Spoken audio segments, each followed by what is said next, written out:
ठीक है, तो यहाँ से शुरू करना था। East India Company and Nawab of Bengal. ठीक है। कौन सी लड़ाई हुई थी? एक अ, देखते हैं, चलो इसमें दो तीन लड़ाइयाँ हैं, एक प्लासी की है, फिर बक्सर की है। ठीक है, जिससे अंग्रेजों को फायदा हुआ क्योंकि अंग्रेज जीते और फिर उनको कंट्रोल मिला बंगाल का। बंगाल उस समय सबसे रिचेस्ट प्रोविंस था अपने यहाँ का, और जो उससे टैक्सेस वगैरह मिलते थे उसका इन्हें अच्छा खासा फायदा मिला। ठीक है, बाकी लड़ाइयाँ इन्होंने उसी के दम पे लड़ी, और बंगाल धीरे धीरे इन लोगों ने बंगाल को एकदम खत्म कर दिया, इतना खत्म कर दिया कि सोचो 1664 में इनको मिला था बंगाल, 1664 65 में, और 68 9 तक आते आते बंगाल में फमाइन हो गई। तो सोच लो कितना चूसा होगा। ठीक है, East India Company and Nawab of Bengal. ठीक है, last governor of Bengal appointed by the Mughal emperor Murshid Quli Khan. Last governor इसलिए क्योंकि इसके बाद इसने खुद को इंडिपेंडेंट घोषित कर दिया और ये वहाँ का राजा बन गया। ठीक है, ऐसा नहीं कि इसके बाद कोई गवर्नर ही नहीं था, वो राजा बन गया तो फिर उसकी वंश और वंशावली फिर ये था। उसके बाद अलीवर्दी खान, ठीक है, ऐसे करके हैं। The war which began the consolidation of British supremacy over India, battle of Plassey. ठीक है, बैटल ऑफ प्लासी से शुरू हुए थे ये लोग।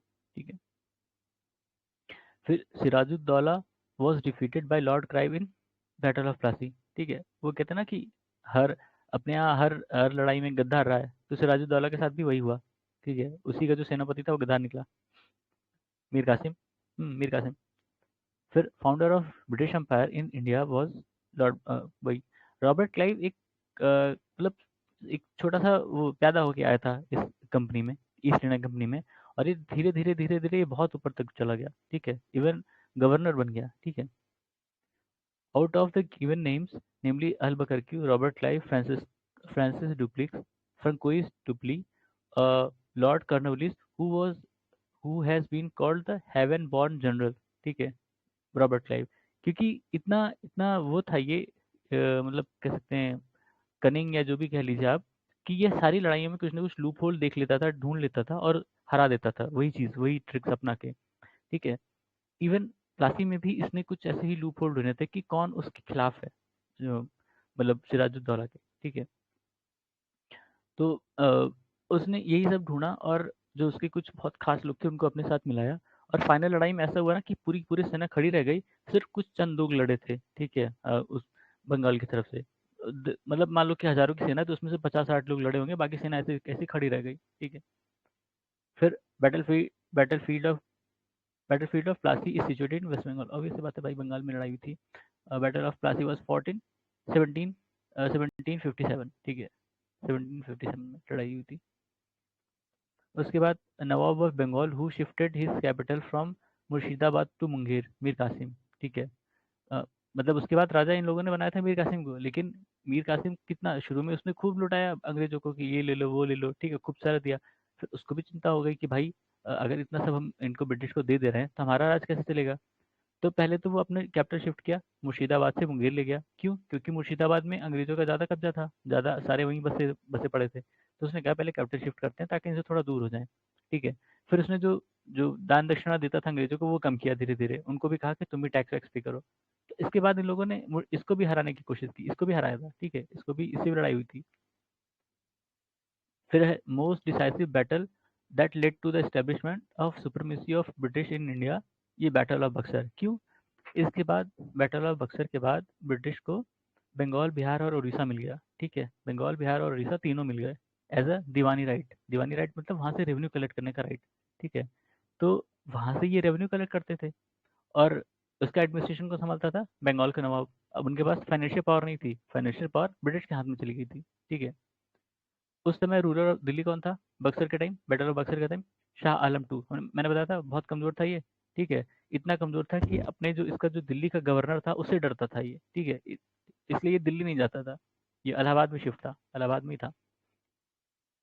इसको मराठा जो है वो इलाहाबाद से दिल्ली ले गए थे। ठीक है, when the battle of Buxar was fought the Nawab of Bengal was Mir Jafar. ठीक है, बक्सर के टाइम मीर जाफर था, मीर कासिम फिर मीर जाफर। ठीक है, अ, फिर most decisive battle fought by the British, यही बैटल बक्सर ही आता है। फिर ruler who granted diwani right to East India Company, Shah Alam two, वही शाह आलम टू। क्योंकि ये बैटल ऑफ बक्सर के बाद समझौता हुआ था, दो समझौते हुए थे। ठीक है, बैटल ऑफ बक्सर में तीन पार्टियां थी, एक अवध था, एक बंगाल था और एक मुगल थे, तीनों पार्टियां थी। अंग्रेजों ने तीनों को हराया एक साथ और तीनों से अलग अलग समझौते किए, ठीक है। फिर विद रेफरेंस टू हिंदू नायब वाजिर्स ऑफ अवध सल्तनत, द करेक्ट स्टेटमेंट आर, कौन सा है भैया? राजा टिकैत राय वॉज अर्थ मंत्री ऑफ नवाब असफुद्दौला, ठीक है। टिकैत राय अर्थ मंत्री थे नवाब असफुद्दौला के। Usually there were certain Hindu caste who were placed at the high position in the state of Awadh of Nawab of Awadh, ठीक है। ये दो फैक्ट हैं एक तरह से उस समय के। Diwani rights of Bengal, Bihar and Orissa, ये देखो Bihar, Bengal and Orissa was granted to Odisha, तो अब कहते हैं, पहले उड़ीसा ही था, ठीक है। Was granted to east India company by emperor Shah Alam in tenure of governor general Lord Clive, ठीक है। लॉर्ड क्लाइव के टाइम में ही वो दिया गया था। Emperor Shah Alam to give Diwani of Bengal, Bihar, Orissa to East India Company in August 1765, ठीक है। अच्छा वो 1665 का, 1765 में इनको दीवानी राइट मिले, ठीक है। और देखोगे 1769 68 तक बंगाल फेमाइन होगा, बंगाल में फेमाइन आया था, ठीक है। फिर deputy diwan of Murshidabad who was appointed by Robert Clive after Allahabad treaty, ठीक है, मोहम्मद रजा खान। ये इलाहाबाद ट्रीटी कब आई थी? ये उसी बैटल ऑफ बक्सर के बाद आई है, ठीक है। जो शाह आलम था उससे ही इलाहाबाद ट्रीटी हुई थी। इलाहाबाद ट्रीटी में दो तीन पार्टियां थी, बताया था। एक जैसे जो बक्सर में जो भी लड़ाई हुई थी, बक्सर में तीन पार्टियां थी ना, मतलब एक तरफ तीन थे और एक तरफ अंग्रेज थे, एक तरफ अवध, मुगल और बंगाल, ठीक है। The mountain tribe who first came into contact with British after grant of Diwani in year 1765, कौन से? खासी, ठीक है। ये क्योंकि इनको बंगाल का मिला तो ये उधर गया भाई, कामरूप की तरफ, असम की तरफ। उनको वहाँ पे खासी मिले, ठीक है। गारो खासी जयंतिया मेघालय में है ना, वहीं पे। Name the French commander who was defeated in the battle of बंदी वाश 1760, काउंट लैली, काउंट लैली, बैटल ऑफ बंदी वाश, ठीक है। वंदे शायद हाँ फ्रेंच से लड़ी थी ना। ब्रिटिश डिफीटेड फ्रेंच, ठीक है। फ्रेंच कमांडर था काउंट लैली, जिसको ब्रिटिश ने हराया था बैटल ऑफ वांदीवाश में 1760। इंपॉर्टेंट है, याद रखना, ठीक है। Correct chronological order of battles fought in India 18th century, कौन कौन से भाई? पहले बैटल ऑफ अंबूर, ठीक है। फिर battle of Plassey, battle of Wandiwash, फिर बैटल ऑफ बक्सर, ठीक है। देखो इसका तो मुझे याद है 57, वही 1757। फिर वांदीवाश अभी देखा 60 और ये 64, ठीक है। ये मतलब इसके पहले की हीरो होगी 57 के, ठीक है। फिर in India the ruler who opposed Britishers vigorously, Maratha, ठीक है। ऑप्शन में मराठा ही रहेंगे तो ऑब्वियस बात मराठा। फिर करेक्ट मैच करना है, battle of Buxar Mir Qasim against East Indian company. Buxar में मीर कासिम था बंगाल का रूलर, ठीक है। Mir Qasim against East Indian company. Battle of Wandiwash French against East Indian company. Battle of Chillianwala जैसे भी पढ़ लें, चिलियन वाला डलहौजी अगेंस्ट सिख, ठीक है। Chillianwala Dalhousie against Sikh. Battle of Kharda, Nizam against Maratha. Nizam कहाँ के? अवध, अवध कह रहे हैं। निजाम उनको कहा जाता है हैदराबाद के, ठीक है। हैदराबाद अगेंस्ट मराठा। फिर regional regional states Punjab and Mysore, Punjab and Mysore के बारे में है, ठीक है। Out of the given places namely Delhi, Kabul, Makrana, Srinagar, which was included in the kingdom of Ranjit Singh, Srinagar, ठीक है। श्रीनगर इनके उसमें था, एम्पायर में था। पंजाब के रूलर थे, ठीक है, रंजीत सिंह जी। रंजीत सिंह बिलोंग टू सुखचेरिया मिसल। सुखचेरी मिसल, मिसल क्या है? जो सिख कम्युनिटी थी उसने अपने आप को 13 मिसल में डिवाइड कर लिया था, 13 अलग अलग मिसल थी, ठीक है। तो उसमें से एक मिसल थी सुखचेरिया, सुखचेरिया के ये थे रंजीत सिंह, ठीक है। The capital kingdom of Maharaja Ranjit Singh was Lahore, ठीक है। दो कैपिटल थी, एक तो लाहौर मानी जाती है, दूसरी शायद ये अमृतसर, ठीक है। Ranjit Singh got famous Kohinoor diamond from Shah Shuja, Shah सूजा पर्शियन रूलर, ठीक है। उसकी मदद इन्होंने की थी और उसी से इनको शायद हराया था या मदद की थी, ऐसा था। तो शाह सूजा से इनको मिला था कोहिनूर हीरा, ठीक है। बाद में कोहिनूर जैसे अभी यहाँ रंजीत सिंह को मिला, फिर रंजीत सिंह से इनका जो बेटा था शायद दिलीप सिंह, ठीक है। दिलीप सिंह को जब ब्रिटिश ने हराया तो उससे ये हीरा ले लिया और उसके बाद भेज दिया ब्रिटेन। जब ब्रिटेन भेज दिया तो महारानी पहनने लगी अपने उसमें ताज में, ठीक है।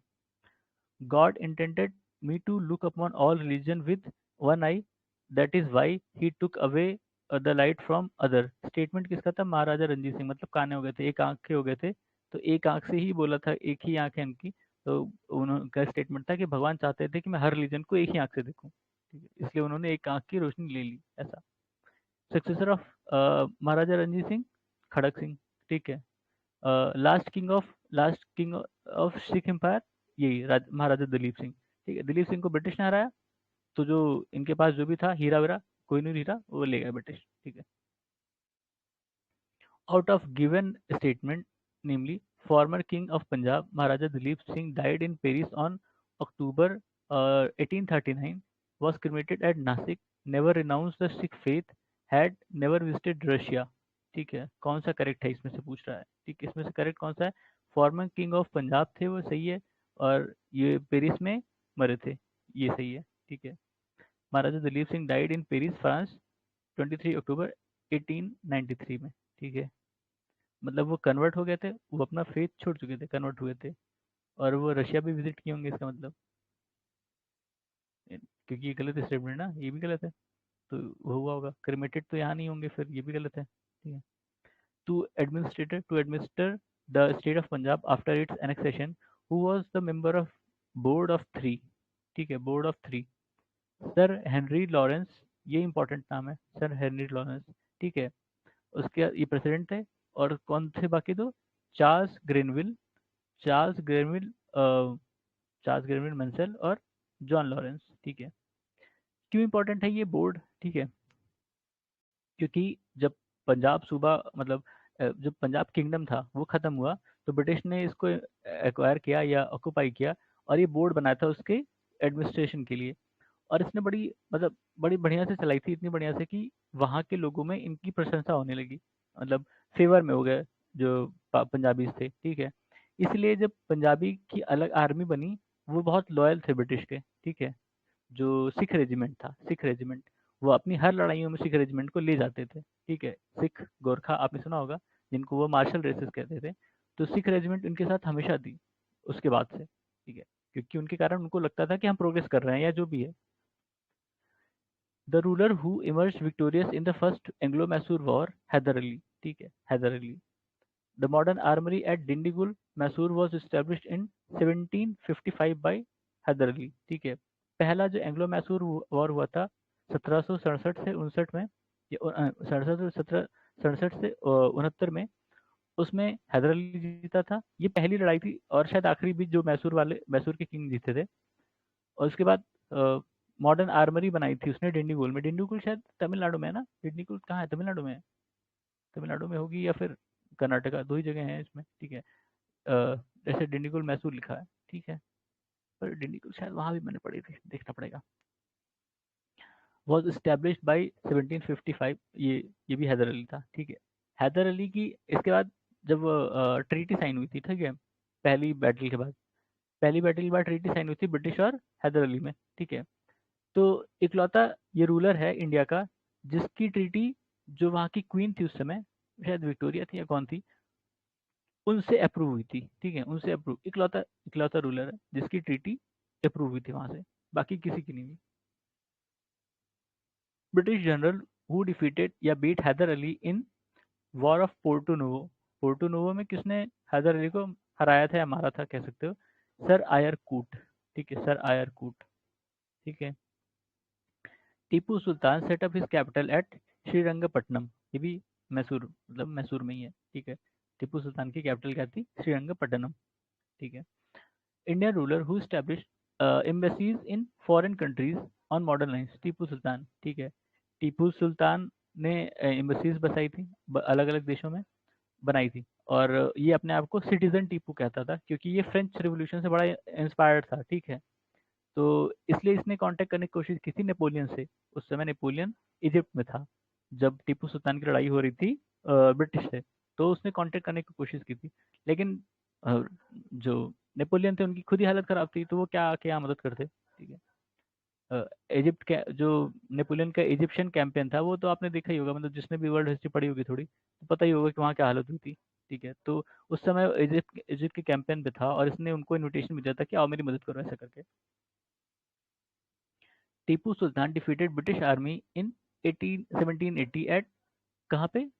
पोलीलूर। ठीक है, टीपू सुल्तान ने अंग्रेजों को हराया था 1780 में पोलीलूर में। ठीक है, पोलीलूर में। Englishman trade Englishman made the treaty of Srirangapatnam with Tipu Sultan. ठीक है, ट्रीटी ऑफ श्रीरंगपट्टनम टीपू सुल्तान से। टीपू सुल्तान कब मरा था? 1799 में। ठीक है, अच्छा ये सही है। इसमें मैच द कॉलम है, पहला ये सारे ट्रेड वो हैं, और मतलब सारी लड़ाइयाँ हैं, और किस वो क्या रहा उसका रिजल्ट। तो पहला है first Anglo Mysore war, Hyder Ali won the war. ठीक है, दूसरा कौन सा था?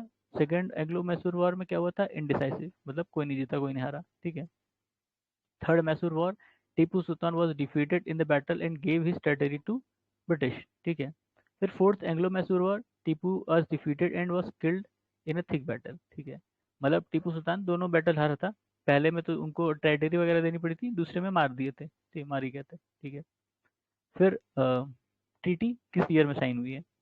ट्रीटी ऑफ इलाहाबाद 1765, ये वाली कौन सी थी? बैटल ऑफ बक्सर वाली। ठीक है, ट्रीटी ऑफ मैंगलोर 1784, ये कौन सी है?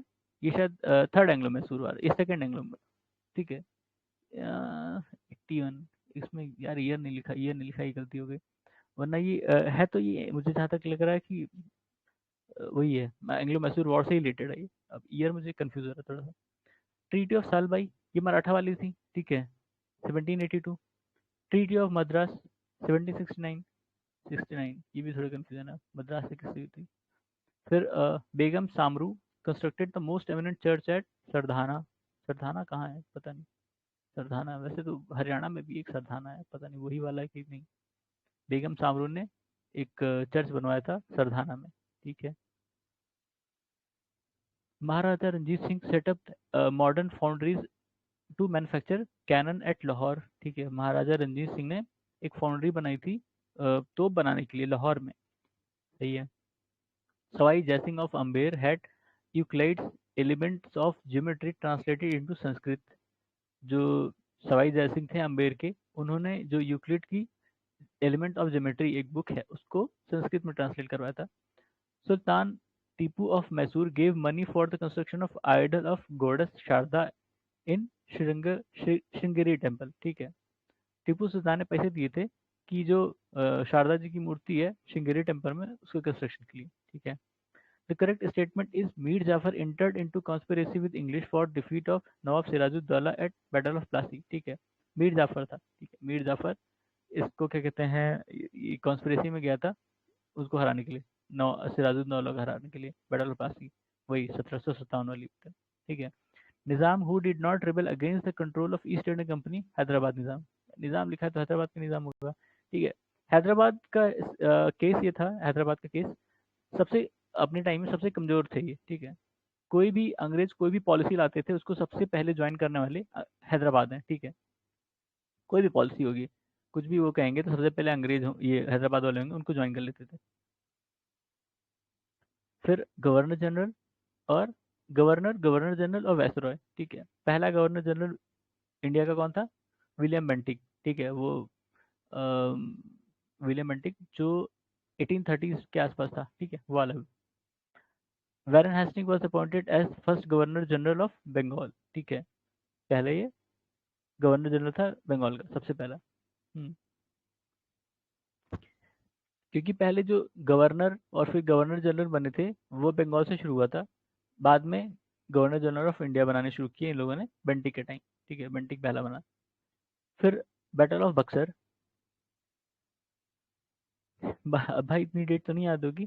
ठीक है, हम लोग को 1764 याद है। अब अलग अलग डेट आ जाएगी तो ठीक है, अब एक डेट आएगी तो मुश्किल हो जाएगी। क्लाइव्स अराइवल इन इंडिया 3 मई लिखा है, 3 मई 1765। ट्रीटी ऑफ इलाहाबाद, ये भी 1765। ठीक है, अच्छा री अराइवल है। ठीक है, इसको बीच में भेज दिए थे, इसका रिटायरमेंट जो भी था क्लाइव का उसको भेज दिए थे, लेकिन उसके बाद अंग्रेजों की हालत यहाँ पतली होने लगी तो उसको फिर से वापस इंडिया भेजे कि जाओ भाई देखो वहाँ क्या हाल है। ठीक है, उसके बाद 1-2 साल और था ये, फिर मर गया था, इसकी डेथ हो गई थी, ये भेज दिया तो वापस वही मरा था। Founder of British empire in India is lord Clive. ठीक है, लॉर्ड क्लाइव।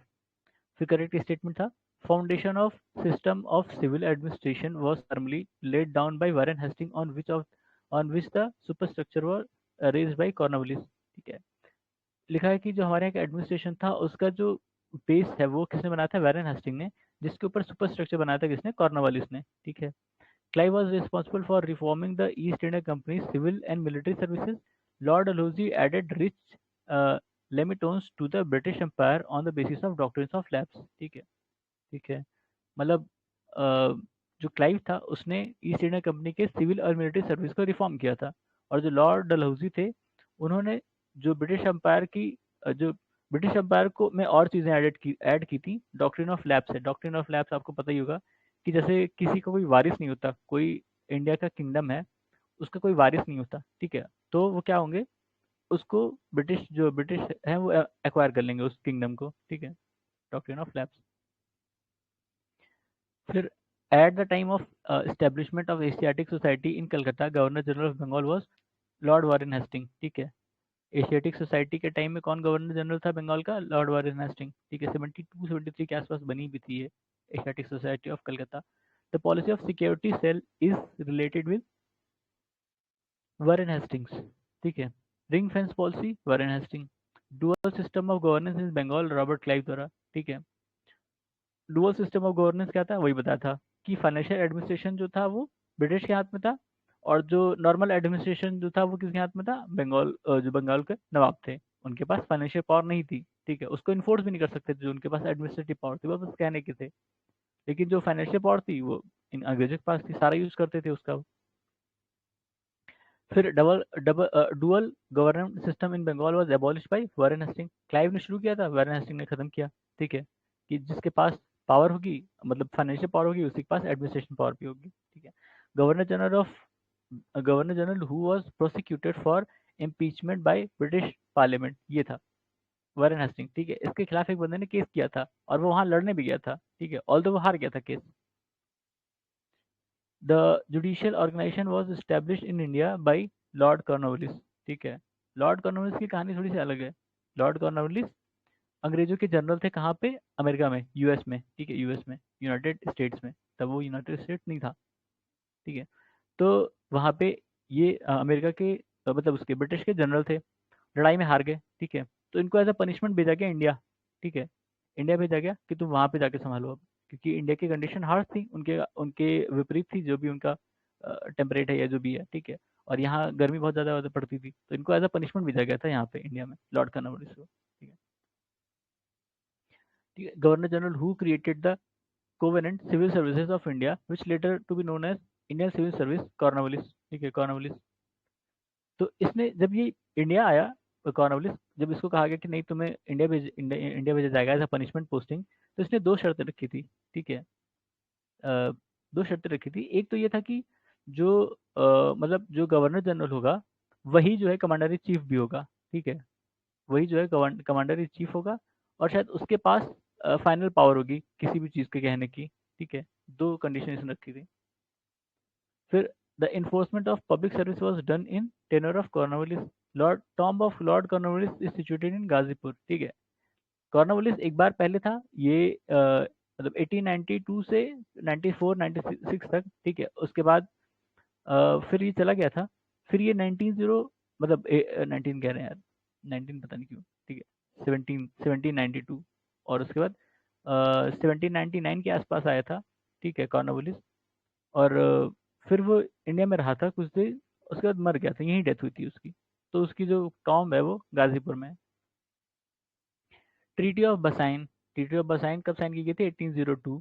इंग्लिश और बाजीराव, मतलब जो एंग्लो मराठा वॉर था उसके टाइम में। ठीक है, सेकंड वॉर थी ये, क्योंकि थर्ड वॉर तो फाइनल थी जो 1818 में हुई थी। 1818 में एंग्लो एंग्लो मराठा वॉर हुई थी, फाइनल थी वो, इसमें मराठा हार गए थे। ठीक है, और इसमें हारे तो शायद ही थे, ये भी हारे थे मेरे ख्याल से, बाजीराव टू से जो हुई थी, मराठा हार गए थे। First Maratha sardar to accept the subsidiary alliance of lord Wellesley, Peshwa Bajirao two. ठीक है, पेशवा बाजीराव टू यही रहेंगे। Subsidiary alliance was implemented during the reign of lord Wellesley. The statement apply to the system of subsidiary alliance introduced by lord Wellesley are, कौन कौन से statement है इसमें, to maintain a large standing army at others expense. ठीक है, to keep India safe from Napoleonic danger. ठीक है, to establish British paramountcy over the Indian states. ठीक है, तो ये जो सब्सिडरी अलायंस था उसके क्या क्या फीचर्स थे ये बताया गया कि एक स्टैंडिंग आर्मी रहेगी जो उस किंगडम के, मान लो कि जो भी किंगडम है, मान लो कि हैदराबाद है, तो हैदराबाद इसके लिए खर्चा करेगा, ठीक है, स्टैंडिंग आर्मी के लिए। और इंडिया को इनका उद्देश्य क्या था, पूरा ओवरऑल उद्देश्य क्या था कि नेपोलियन एंड डेंजर, उसको लगता था ना, जो ब्रिटिश थे उनको लगता था, उस समय नेपोलियन इजिप्ट में था, तो उनको लगता था कि वो इधर भी कुछ कर सकता है, ठीक है, इंडिया की तरफ आ सकता है, क्योंकि इंडिया हमेशा से लुक्रेटिव रहा है इन लोगों के लिए। तो इसको ये खतरा था इन लोगों को, ब्रिटिश को। और ब्रिटिश को रशियन से भी खतरा था, ठीक है, वो बाद में देखेंगे, वो शायद बाद में आए। तो इसलिए ये सब्सिडरी अलायंस करते थे कि हम इनको देख सकें, जो हमारे किंगडम्स हैं इंडिया में, उनको एक तरह से डायरेक्ट कर सकें अगर ऐसा कोई थ्रेट आता है, ठीक है। फिर British to establish British paramountcy over Indian state, हाँ ये रीजन था कि वो सारा चीज कंट्रोल में हो जाता था एक तरह से, कि तुम किससे फॉरेन रिलेशन रखोगे ना, वो भी ये देखते थे, ठीक है। जो इंडियन स्टेट्स हैं वो किसी फॉरेनर को अपने यहाँ जॉब पे नहीं रख सकते थे बिना इंग्लिश के परमिशन के, ठीक है। और किसी दूसरे स्टेट से अगर इनको कोई अलायंस से कुछ करना है तो भी इनकी परमिशन लेनी पड़ती थी, ठीक है। The first rule Indian ruler who join the subsidiary alliance was the Nawab of Awadh, ठीक है। पहला इंडियन रूलर जिसने सब्सिडरी अलायंस ज्वाइन किया था वो था अवध का नवाब, ठीक है। पर ये मुझे गलत लग रहा है, इसमें मुझे लगता है हैदराबाद के निज़ाम रहे होंगे, ठीक है। अब देखो इसमें दूसरी लाइन में यही लिखा है, Indian first Indian native ruler to accept the system of subsidiary alliance, Nizam of Hyderabad. अब इंडियन नेटिव रूलर और इंडियन रूलर में कितना अंतर है पता नहीं, अब अवध वाले कहाँ बाहर के थे क्या, पता नहीं। If it is asked which was the first state to accept subsidiary alliance of Wellesley in question, the answer will be Hyderabad, ठीक है, ये सही है, ठीक है। हैदराबाद ही मुझे याद है, क्योंकि हैदराबाद वाले बताया था थोड़े से कमजोर डरपोक टाइप के थे, तो इंग्लिश जो भी पॉलिसी लाते थे वो सबसे पहले उसको एक्सेप्ट करते थे, सबसे पहले वही ज्वाइन करेंगे, ठीक है। तो out of the given option namely Hyderabad, Mysore, Awadh, Scindia concluded the subsidiary alliance with Lord Wellesley. The correct chronological order of their treaties are, सबसे पहले हैदराबाद, फिर मैसूर, अवध, सिंधिया, ठीक है, ठीक है। The main aim of East India Company to make a subsidiary alliance with Rajput was, क्यों किया था भाई, to establish sovereignty of British, ठीक है, सही है, राजपूत के साथ subsidiary alliance क्यों किया, ताकि वो अपनी sovereignty establish कर सके। Person who negotiated subsidiary alliance of 1817-1880 with the princely state of Rajputana, Charles Metcalfe, ठीक है, चार्ल्स मेटकाफ। कैसे कन्विंस किए होंगे भैया राजपूतों को कि तुम हमारे अधीन हो जाओ, और वो मान भी गए, पता नहीं। At the time when empire in Europe were crumbling before the might of Napoleon, the Governor General who kept the British flag flying high in India, Lord Wellesley, ठीक है, लॉर्ड वेलेस्ली था उस समय भाई, जब नेपोलियन था, जब Napoleon अपने पीक पर था यूरोप में। The revolt of Vellore occurred during the regime of governor named sir George Bernard Shaw. Vellore का क्यों हुआ था पता है, शायद वेलोर में जो वो था, टीपू सुल्तान, उसके बच्चे वहां पे थे, तो उनके बच्चों को सही से ट्रीटमेंट नहीं दे रहे थे, या ऐसा कुछ था, ठीक है, या वाइट म्यूटिनी वाला होगा, ऐसा कुछ है, देखते हैं शायद आगे वो। Anglo Anglo Nepal war took place during the reign of lord Hastings, ठीक है, लॉर्ड हेस्टिंग्स के टाइम पे एंग्लो नेपाल वॉर हुआ था। द ट्रीटी ऑफ संगोली, ये यही नेपाल वालों से थी, द ट्रीटी ऑफ सगौली, ये किस साल में हुई, 1815, ये नेपाल वॉर के बाद ही हुई थी, ठीक है, treaty of Sagauli. The correctly match pair क्या है, Hector Munro, battle of Buxar, Hector Munro, battle of Buxar, Lord Hastings, Anglo Nepal war, यही 1815 वाला, 1814 या 15 में हुआ था, और वहीं पे ट्रीटी साइन हुई थी, ट्रीटी ऑफ सगौली, तो सगौली जहाँ दिखे नेपाल समझ जाना, ठीक है। Lord Wellesley fourth Anglo Mysore war, ठीक है, Lord Wellesley fourth Anglo Mysore war, ये कौन सा था, 1799 ना, 1799, ठीक है। Lord Cornwallis third Anglo Mysore war, ठीक है, Cornwallis third Anglo Mysore war, ये रहा होगा शायद 1792 के आसपास, जहाँ तक मुझे याद है 1792 के आसपास। फिर third Anglo Maratha war was is related to lord Hastings, third Anglo Maratha war Hastings से रिलेटेड है, और कभी हुआ था 1818 में, ठीक है, 1818 में, 1818 में। Sir Thomas Munro was governor of Madras during year, कौन सा भाई, 1820 से 1827, sir Thomas Munro. Sir Thomas Munro किस चीज़ के लिए फेमस है? पता होगा, पता होगा, अभी देखना आएगा इसमें। अ, दो तीन चीज़ें थी ना, जमींदारी, जमींदारी सिस्टम, महलवारी, और एक और था, याद नहीं आ रहा। जमींदारी, महलवारी और एक और था, ऐसे ही कुछ था। ठीक है, तो शायद महलवारी इन्होंने ही शुरू किया था। फिर on the basis of elite maladministration, the governor general who had taken the administration of Mysore state, lord William Bentinck. Mysore state को किसने एक्वायर किया था ऑन द मतलब मेल एडमिनिस्ट्रेशन के केस में? ये थे वो लॉर्ड विलियम बेंटिक। ठीक है। Governor general of Bengal who was associated with third Anglo Mysore war. Third Anglo Mysore war हमने देखा, लॉर्ड कॉर्नवालिस 92 के आसपास। ठीक है, 92 93 रहा होगा बहुत ज़्यादा। द सप्रेशन ऑफ ठगी, ये बढ़िया था, कैप्टन स्लीमैन। ठीक है। ठगी को किसने सप्रेस किया था? इसको बेंटिक ने, शायद लॉर्ड बेंटिक, विलियम बेंटिक ने ही अपॉइंट किया था। और इसका रीज़न था कि जैसे जो ट्रेड होते थे उस समय ठगी इतनी बढ़ गई थी कि कोई ट्रेडर बिना बिना ठगी, सिर्फ ठगी नहीं होती थी कि ठग लिया, आए आपको बेवकूफ़ बना ठग लिए, मारते पीटते थे, मार देते थे ये जो ट्रेडर्स थे उनको। ठीक है। और उसके कई सारे इनके तरीके थे, क्योंकि उस समय जो रास्ते थे वो जंगल वंगल से होके जाते थे, तो जो ट्रेडर्स थे उनको जंगल वंगल से होके जाना पड़ता था। ठीक है। तो इसका एक कारण था कि बेचारों के साथ लूटपाट भी हो जाती थी, कि जंगल से जा रहे हैं रात में, लूटपाट लिए गए, रात में कहाँ किसको पकड़ोगे, और कोई आपके सामने तलवार वलवार लेके आ जाए तो ऐसे ही वो बेचारे व्यापारी हैं, क्या लड़ेंगे। ठीक है।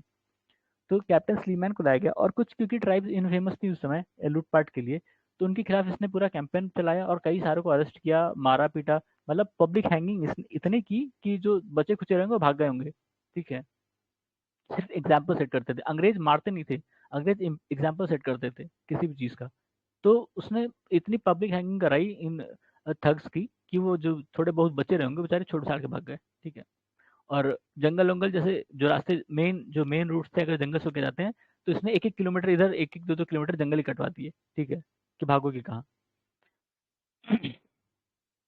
सती system was abolish by Lord William Bentinck. ठीक है, Lord William Bentinck. Social reform that was introduced by William Bentinck, abolition of sati, abolition of slavery, ये याद रखना। ठीक है, स्लेवरी भी और सती भी। सती तो सबको याद होगा, स्लेवरी याद रख लेना। ठीक है। Suppression of organise band of thugs, अच्छा ये भी उसी का ही है। ठीक है, ये तीनों ही है उसके, बताया था अभी कि कैप्टन स्लीमैन को इसी ने ही अपॉइंट किया था। Sati system was abolished by Benedict in year 1829। ठीक है, 1829। High assembly, hill assembly plan was set up for development of Adivasi by Cleveland. अब ये ईयर वो लिखा नहीं है तो पता नहीं चल रहा है क्लीवलैंड कब था। The export of slave from Bengal was banned in year 1789। ठीक है। स्लेव्स का जो एक्सपोर्ट था बंगाल से वो कब बंद किया गया? 1789। और जो एबॉलिशन कब था स्लेवरी का, ये ईयर तो नहीं लिखा है इसमें, पर ये विलियम बेंटिक के टाइम हुआ है। ठीक है। फिर Awadh was annexed to British empire in India by declaring state as maladministrate. ठीक है, एक ये मैल एडमिनिस्ट्रेशन था और एक मैसूर वाला था ना अभी। अ, हाँ, मैसूर वाला, मैसूर, मैसूर को विलियम बेंटिक ने लिया था। और ये वाला तो इसमें लिखा नहीं है, ये शायद डलहौजी था ना, देखते हैं, वही था शायद। Awadh was amalgamated into British Dominion during 1856। ठीक है, 57 के पहले, 56। Under doctrine of lapse, the annexation of state chronological order, तो इसमें जो दिया है सतारा, बागपत, नहीं, सतारा, बघत, उदयपुर, झांसी। ठीक है, अब इसमें ये ऑप्शन में रहे होंगे, वैसे ये करेक्ट ऑप्शन नहीं है, मतलब इसमें आगे पीछे भी शायद कुछ है, ये मिसिंग है card. First state to be merge under Dalhousie's doctrine of lapse, Satara. ठीक है, सतारा। सतारा कहाँ है? महाराष्ट्र में। James Andrew Ramsay was real name of Lord Dalhousie. James Andrew Ramsay किसका सही नाम था? लॉर्ड डलहौजी का, जो कि 56 57 56 तक था। ठीक है। करेक्टली मैच पेयर करना है भाई। 1849 में क्या हुआ था? Merger of Punjab. ठीक है। 48 49 ये Punjab, Anglo Anglo Punjab war हुआ था और वो हार गए थे, तो बाद में पंजाब को मर्ज कर लिया गया ब्रिटिश इंडिया में। 1848 में क्या हुआ था? मर्जर ऑफ सतारा। सतारा का हमने देखा डॉक्ट्रिन ऑफ लैब्स के अंडर में, ठीक है। 1856 में मर्जर ऑफ अवध, ठीक है, ये भी हमने देखा मैल एडमिनिस्ट्रेशन के केस में, ठीक है। फिर 1855 मर्जर ऑफ करौली, अब करौली का केस नहीं पता मुझे, ठीक है। फिर ईयर ऑफ एनेक्सेशन संबलपुर 1849, सतारा 1848, अवध 1856, झांसी 1854, ठीक है। Governor general who formulated and implemented doctrine of lapse, Dalhousie. Ruler uh, of this state was removed from power by British on the pretext of misgovernance. देखा था अभी अवध, ठीक है, अवध अवध और मैसूर के साथ ये कांड हुआ है, ठीक है। मैसूर के साथ किसने किया था? मैसूर के साथ बेंटिक ने किया, अवध के साथ डलहौजी ने, ठीक है। Correct chronological order in which Jhansi Sambalpur Satara were annexed by British is Satara Sambalpur Jhansi, ठीक है, ये सही है। The first victim of Dalhousie's policy of doctrine of lapse among Jhansi, सतारा, करौली, संबलपुर, सतारा, सबसे पहले 1848 में। Conquest of Sindh by British was completed during the period of Lord Ellenborough, ठीक है, लॉर्ड एलनबरो। मेरे ख्याल से यही इकलौता ऐसा था जो ब्रिटिश नहीं था, ठीक है, ये शायद स्कॉटिश था या कुछ और था, एलनबरो याद नहीं आ रहा। सिंध वॉज एनेक्स्ड बाई, या फिर नहीं, देखते हैं, ठीक है, ये शायद ये ब्रिटिश नहीं था, जहाँ तक मुझे याद है ब्रिटिश नहीं था, या कुछ इसके साथ था कुछ अलग केस। देखते हैं इसका क्या केस था बाद में, जब शायद अगर अलग से कहीं दिया होगा। Sindh was annexed by British in 1843 AD, ठीक है। सिंध वॉज कंकर्ड बाय और एनेक्स्ड बाई नेपियर, नेपियर ने उसको कंकर और एनेक्स किया था सिंध को, सिंध प्रांत। Princely state of Baghat was annexed to British in 1850 AD. Princely state namely Sindh, Gwalior, Awadh, Satara were not annexed by, अच्छा इसमें से कौन सा नहीं हुआ था? ग्वालियर, ग्वालियर एनेक्स नहीं किया गया था ब्रिटिश के द्वारा। Officer who was British resident in Awadh at the time of annexation into British dominion, James Outram. भाई ये याद रखना, यूपी वाले हो तो मतलब यूपी का एग्जाम दे रहे हो तो ये तो जरूर याद रखना कि जब अवध को एनेक्स किया गया तो वहाँ पे जो ब्रिटिश रेजिडेंस था वो कौन था? James Outram. जो हमने लखनऊ में देखा रेजिडेंसी है, रेजिडेंसी है वो नदी से थोड़ा पास में ही है ना, तो रेजिडेंसी ही वो जगह थी जहाँ पे ब्रिटिश रेजिडेंस रहते थे, ठीक है, ब्रिटिश रेजिडेंस वहीं रहते थे। ये एक ऑफिसर होता था भाई, ब्रिटिश का ऑफिसर होता था उस प्रांत में, मतलब जैसे अवध है तो अवध में एक ब्रिटिश रेजिडेंस रखा जाता था, स्पेशल ऑफिसर होता था, ठीक है। ऐसे ही उन लोगों ने जहाँ भी ऐसे पॉलिसी लगाई थी तो वहाँ पे एक रेजिडेंस रख देते थे अपना, वही एक तरह से वहाँ का लोकल गवर्नर होता था और देख रेख करता था। The first railway in India was laid during the, वही भाई डलहौजी के टाइम में पहली रेलवे लाइन ओपन कब हुई? 1853। और ये कहाँ से कहाँ तक चली थी? ये मुंबई में थी ना, मुंबई में चली थी। मुंबई के पास एक और जगह है, नाम नहीं याद रहा मुझे। The company which started first railway service in India, great Indian peninsula railway, great Indian peninsula railway, ठीक है, पहली कंपनी थी रेलवे की सर्विस स्टार्ट करने वाली इंडिया में। Last major extension of British India territory took place during the time of Lord Dufferin. Lord Dufferin. Public Work Department was organized in 1845, 1855 by Lord Dalhousie, ठीक है। 55 तक तो था ही है, ठीक है, उसके बाद ये गया था 56 तक था शायद, ठीक है, 56 में गया था लॉर्ड डलहौजी, तब तक काफी कांड कर दिए थे इसने। Window remarriage act was implemented during rule of Lord Canning, window remarriage Lord Canning, ठीक है, window remarriage Lord Canning. Queen Victoria's manifesto was red out in Allahabad या प्रयाग 1858 ड्यूरिंग, अच्छा बाई लॉर्ड कैनिंग के टाइम में हुआ था, ठीक है। फिर the first viceroy of India was Lord Canning. भाई जब अ, मतलब रिवॉल्ट हुआ उसके बाद वायसरॉय बनाए गए। वायसरॉय कौन था? जो गवर्नर जनरल था वही वायसरॉय बनाया गया, ठीक है। तो वायसरॉय का क्या पर्पस था? जैसे गवर्नर जनरल जो होता है, ठीक है, गवर्नर जनरल जो होता था वो इंडिया को एडमिनिस्टर करने के लिए होता था, ठीक है, वो इंडिया का हेड था। इंडिया में जो गवर्नेंस है या एडमिनिस्ट्रेशन है उसका हेड गवर्नर जनरल होता था। वायसरॉय कौन है? वायसरॉय जो है वो ब्रिटिश का एजेंट है इंडिया के लिए, ठीक है, तो वो एक ही पर्सन था, ठीक है, वो एक ही पर्सन था, दो पर्सन नहीं थे। तो जो गवर्नर जनरल था उसी को ही वायसरॉय कहते थे, ठीक है। First viceroy India lord Canning या गवर्नर जनरल कैनिंग जो भी कह लो, वही था। Queen Victoria's proclamation was read out by lord Canning at 1 November 1858, यही इलाहाबाद में, जो अभी आपने देखा इलाहाबाद में। The right to adopt and heir in place of own son was reestablish, यही क्वींस अनाउंसमेंट, क्योंकि उसके बाद ये मतलब जब रिवॉल्ट हुआ तो रिवॉल्ट के बाद ये थोड़ा सा स्पेसिफाई करना चाहते थे चीज़ों को, इंग्लिश, ठीक है, ब्रिटिश। तो क्वीन ने कहा कि भाई जो भी मतलब अपने अपनी वंशावली चलाना चाहता है, जिनके बच्चे नहीं होंगे वो अडॉप्ट कर सकते हैं, ठीक है। झांसी के केस में क्या हुआ था, झांसी के केस में रानी झांसी को शायद बच्चा हुआ था या नहीं हुआ था, वो अडॉप्ट किया था ना बच्चा जो था, ऐसा कुछ था केस, या शायद बच्चे को उन्होंने राजा डिक्लेयर कर दिया था, ऐसा कुछ था कि वो जो गंगाधर था इनका हस्बैंड, उसके मरने तक कोई बच्चा नहीं था, ऐसा ऐसा कुछ था केस। तो ब्रिटिश ने माना नहीं, ब्रिटिश ने कहा कि बच्चा ही राजा नहीं बनेगा, ठीक है। तो यही चीज इसमें इन्होंने कहा कि कर सकते हैं, ठीक है, अडॉप्ट कर सकते हैं। Queen Victoria was appointed as the empress of India 1877 AD में, ठीक है।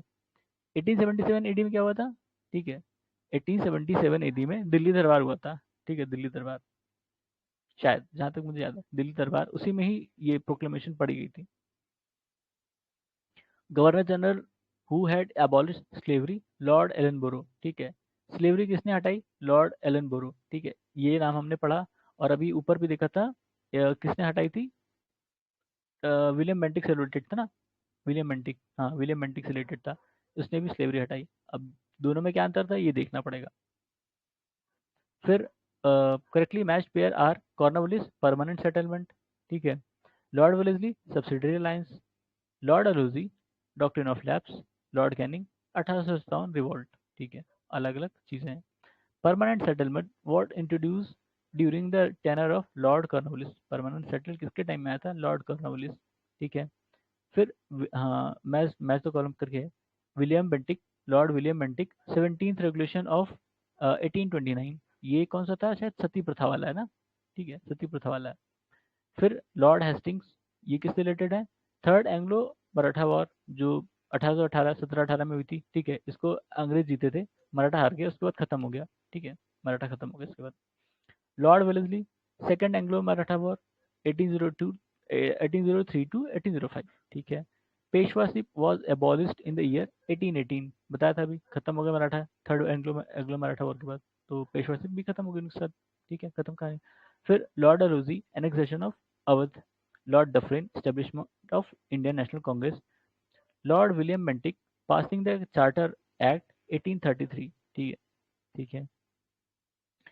The second Anglo Afghan war was fought during the terror of Lord Lytton, जो दूसरी एंग्लो अफगान वॉर थी 1878-80 में लड़ी गई थी, वो लॉर्ड लिटन के, और ये इनके लिए बहुत बुरी हार थी, मतलब बहुत मारा था अफगान ने, अंग्रेजों को बहुत मारा था भाई साहब। Viceroy who followed aggressive policy towards Afghan was lord Lytton, ठीक है। और ये पॉलिसी इनके लिए अच्छी नहीं रही, ठीक है, अफगान से इन लोगों को बाद में पैसिफाई, मतलब एक तरह से फ्रेंडशिप ट्रीटी करनी पड़ी, ठीक है, क्योंकि वो लोग इनका इंटरफेरेंस बिल्कुल बर्दाश्त नहीं करते थे अंग्रेजों का। और इन लोगों ने क्या किया था कि वहाँ के जो चीफ थे उनको हटा के अपना रख दिया था, अपना एक तरह से तोता रख दिया था कि ये संभालेगा, उसको भी वहाँ के लोगों ने हटा दिया था। The policy of mastery inactivity was associated with John Lawrence, mastery masterly inactivity, ठीक है। फर्स्ट सेंसस, ये लॉर्ड मायो, ठीक है, लॉर्ड मायो, मेयो मायो जो भी पढ़ लो। Viceroy of India who was murdered, ये भी लॉर्ड मेयो, ठीक है। ये अंडमान निकोबार जेल वहाँ पे गए थे, और वहाँ एक कैदी था, वो उस समय पता नहीं खुला घूम रहा था कहीं, और उसने इनको मार दिया देखते, सुबह ही टहलने निकले थे वॉक पे, लॉर्ड मेयो, ठीक है। 72 75 ऐसे कुछ ईयर था जब इनको मारा गया। फिर governor general who followed the spirited forward policy towards Afghanistan, Lord Lytton, ठीक है, लिटन लिटन लिटन वही है। फिर longest tenure as viceroy of India was Lord Linlithgow, Lord Linlithgow, Lord Curzon second tenure था, ठीक है। लॉर्ड लिलिथगो मेरे ख्याल से वर्ल्ड वॉर के टाइम था ना, शायद वर्ल्ड वॉर के टाइम ही था, second world war not first, ठीक है। इन 1902 Lord Curzon appointed the university commission including 2 Indian members, अच्छा वो दोनों मेंबर कौन थे भैया, सैयद हुसैन बिलग्रामी, जस्टिस गुरुदास बनर्जी और सैयद हुसैन बिलग्रामी। जो यूनिवर्सिटी कमीशन थी उसमें 2 जो इंडियन मेंबर थे वो कौन थे? ये यूपीएससी के लिए भी इंपॉर्टेंट है, ठीक है? यूपीएससी में भी आजकल ऐसे क्वेश्चन पूछ लेते हैं। 1902, ठीक है। Governor general who establish imperial cadet corps, ये Lord Curzon. Self government institution, Lord Ripon. Lord Ripon के टाइम ज़्यादातर अच्छे काम हुए, ठीक है। लॉर्ड लिटन के टाइम ज़्यादातर उल्टे सीधे काम हुए थे, ठीक है, याद रखना। तो 1882 में आया था, सेल्फ लोकल सेल्फ गवर्नमेंट को स्ट्रेंथन किया था लॉर्ड रिपन ने। Ilbert bill controversy, removal of disqualification imposed on Indian magistrate about the trial of European, ठीक है। इल्बर्ट बिल कंट्रोवर्सी क्या थी कि जो इंडियन इंडियन मजिस्ट्रेट थे जो, ठीक है, इंडियन मजिस्ट्रेट, इसमें कहा जाता था कि इंडियन मजिस्ट्रेट जो होंगे वो इंडियन प्रिजनर्स को ही ट्रायल कर सकते हैं, ब्रिटिश को या यूरोपियंस को नहीं कर सकते हैं, ठीक है। पहले जो उनकी पॉलिसी थी, तो इल्बर्ट बिल में इस चीज़ को हटाने की कोशिश की गई थी, ठीक है। तो इसका खूब विरोध किया था अंग्रेजों ने इल्बर्ट बिल का, कि अंग्रेज को सिर्फ अंग्रेज जज ही ट्रायल कर सकेगा, हिंदुस्तानी नहीं कर सकेगा, ठीक है। तो और ये बिल इसीलिए पास नहीं हुआ, ठीक है। The first Factory Act for restricting the working hours of women and children and authorized local government to make necessary rule was adopted during the time of Lord Ripon, ठीक है। बताया था लॉर्ड रिपन के time सारे अच्छे काम हुए थे, ठीक है, ये भी उनका एक अच्छा ही काम था, पर ये सक्सेसफुल नहीं रहा क्योंकि इल्बर्ट बिल ही रह गया, वो एक्ट नहीं बना, पास नहीं हो पाया था। फिर ठीक है, N M Lokhande was pioneer in organising labour movement in British India, ठीक है। एन एम लोखंडे, ये नाम याद रखना, क्योंकि जो पहली लेबर संस्था बनी थी या एसोसिएशन बना था वो इन्होंने ही बनाया था उस समय। इनकी कुछ डिमांड थी कि जैसे संडे क्यों नहीं मिलता, क्योंकि जो यूरोप था उस समय उसने संडे वाली पॉलिसी अपना ली थी कि संडे को छुट्टी रहेगा, हफ्ते में एक दिन संडे को छुट्टी रहेगा। इंडिया में नहीं था ये सिस्टम, इंडिया में सारे दिन काम चलता था, तो इन्होंने पूछा कि भाई इंडिया में संडे क्यों नहीं है, ठीक है। फिर उनके यहाँ इन्होंने, मतलब यूरोप में जो ब्रिटिशर थे उन्होंने अपने वर्किंग आवर्स फिक्स किए थे कि इतने इतने घंटे काम करने हैं, ठीक है। इन्होंने यही पूछा कि इंडिया में क्यों नहीं है, जो इवन जो ब्रिटिश फैक्ट्रीज यहाँ पे है इंडिया में, वहाँ पे तो होना चाहिए, वहाँ पे भी नहीं है। तो इसीलिए वो रिपन ने फिर रूल लगाया था, फैक्ट्री एक्ट वाला, ठीक है। The father of local self government Ripon, ठीक है। Lord Dalhousie annexation of Awadh, lord Dalhousie doctrine of lapse, Ripon local self governance, Curzon division of Bengal, ठीक है। Lord Clive dual government in Bengal, Charles Metcalfe removal of press restriction, Charles Metcalfe ने press restriction को हटाया था, ठीक है। ठीक है, Benedict prohibition of sati, lord Ellenborough annexation of Sindh, ठीक है। आर्कियोलॉजिकल सर्वे किसके टाइम में शुरू किया गया था? लॉर्ड कर्जन, यानी 1904 या 3 के आसपास शायद ये बना था आर्कियोलॉजिकल सर्वे, ठीक है। Father of Indian archaeology, archaeology Alexander Cunningham, बताया था ये जब हम लोगों ने शुरू में पढ़ा था, अलेक्जेंडर कनिंगम, ठीक है। फिर एंशियंट मॉन्यूमेंट प्रिजर्वेशन एक्ट किसके टाइम में? लॉर्ड कर्जन के टाइम में, गवर्नर जनरल था। फिर important event of Lord Dufferin tenure, वही इंडियन नेशनल कांग्रेस बना था भाई, ठीक है। फिर person who compared Curzon administration with that of Aurangzeb, G K Gokhale, ठीक है। गोखले जी ने जो कर्जन का एडमिनिस्ट्रेशन था उसको औरंगजेब से कंपेयर किया था, ठीक है। In my belief Congress is tottering to its fall and one of my great ambition while in India is to assist to it to a peaceful demise, ये लॉर्ड कर्जन का स्टेटमेंट था कांग्रेस के लिए, उस समय की कांग्रेस के लिए, ठीक है। फिर टेनर दिया है जो ये थे गवर्नर जनरल वगैरह, तो लॉर्ड कर्जन कब थे? 1819 से 1905, ठीक, 99 से 1905। हार्डिंग, लॉर्ड हार्डिंग 1910 से 1916, यही वो ब्रिटिश वो था गवर्नर जनरल या वायसराय जिसके ऊपर अटेम्प्ट हुआ था, बम फेंका गया था, रास बिहारी बोस, ठीक है। रास बिहारी बोस ने बम फेंका था इसके ऊपर, जब ये दिल्ली प्रोसेशन में था, ठीक है। दिल्ली में प्रोसेशन था, चांदनी चौक पे इसके ऊपर बम फेंका गया था, और ये बच गया था, मरा नहीं था। वो जो महावत था, महावत की डेथ हुई थी। लॉर्ड चेम्सफोर्ड 1816 टू 18 कह रहे 1916 टू 1921, लॉर्ड इरविन 1926 टू 1931, ठीक है, ठीक है। Strategy of divide and rule, Lord Curzon और लॉर्ड मिंटो दोनों का है। क्यों भाई? मिंटो ने ही तो वो स्पेशल रिजर्वेशन दिया था मुसलमानों को शुरू में, वो जो मतलब अलग से इलेक्शन उनका होता था, ठीक है, वो मिंटो की पॉलिसी थी। कर्जन की पॉलिसी, उसने भी डिवाइड किया बंगाल को, ठीक है। The Muslim if contented and satisfied would become great bulwark of British power in India was written by W. Hunter. ठीक है. Governor General who used the system of separate electoral college to conquer Muslim and make them against Congress. Lord Minto अभी बताया था. ठीक है. इसलिए उस divide and rule का वो माना जाता है जिन्होंने अडॉप्ट किया strategy. The only Jewish viceroy, हाँ लॉर्ड रीडिंग, ये 1922 के आसपास आए थे, 22-24 के आसपास आए थे लॉर्ड रीडिंग. ये जेविश थे. ठीक है. ज्यूज जो ये कहते हैं. फिर पिट्स इंडिया एक्ट किसके टाइम में? Warren Hasting. Doctrine of lapse Dalhousie के टाइम में. Vernacular pact act lord Lytton. Lytton बताया था इसके टाइम में सब खराब खराब काम हुए थे. वर्नाकुलर प्रेस एक्ट में क्या था कि जब जो कोई देसी अखबार हैं वो क्या करेंगे, कुछ भी छापने से पहले इनकी परमिशन लेंगे, या जो ब्रिटिश अफसर होंगे वो देखेंगे कि आप क्या छाप रहे हैं. ठीक है. वैसा एल्बर्ट बिल रिपन के टाइम में आया था. ठीक है. रिपन के टाइम में अच्छे अच्छे काम हुए थे, बताया था अभी. द वर्नाकुलर प्रेस एक्ट और Indian language newspaper was passed in 1878 during the period of Lord Lytton. It is also known as gagging act. बताया था ना अभी क्या होता. Transfer of the capital of British India from Calcutta to Delhi was affected during the period of Lord Harding वही 1911. ठीक है. 1911 तब अपनी मतलब इंडिया की कैपिटल कलकत्ता से दिल्ली शिफ्ट हुई थी, और उसी के बाद वो प्रोसेशन निकाला गया था. वहीं पे जो बंगाल पार्टीशन था उसको भी एनल किया गया, बंगाल पार्टीशन को भी खत्म किया गया, और कैपिटल शिफ्ट की गई. और इसके ऊपर अटेम्प्ट हुआ था, मर्डर अटेम्प्ट, वो बम फेंका गया था ना रास बिहारी बोस के द्वारा. युगांतर और वो सब थे, अंशुलन समित वाले. ठीक है. तो इसको अभी यहीं विराम देते हैं, अभी फिर शुरू करेंगे आगे, क्योंकि ये लंबा हो जाएगा वरना. ठीक है. तो धन्यवाद.